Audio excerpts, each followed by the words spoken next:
Hello hello hello hello ये दिल तोरनी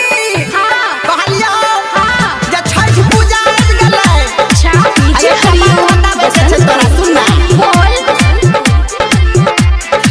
DJ Manu Kumar Usri DJ Manu Kumar Usri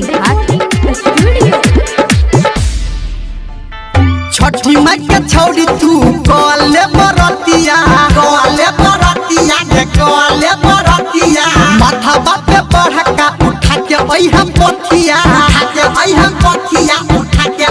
पथिया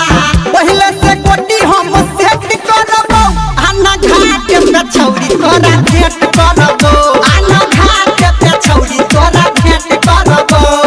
hello hello गे फुलमतिया बुझलही हेलो आना घाट पे तोरा से भेंट करबो आना घाट पे तोरा से भेंट करबो। DJ Manu Kumar Usri DJ Manu Kumar Usri DJ Manu DJ Kumar हरिओम बसंत को डीजे हरिओम बसंत को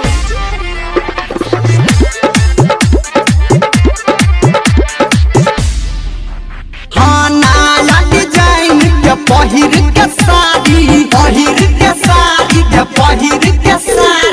भइला पे चारू मुख दियरी के बारी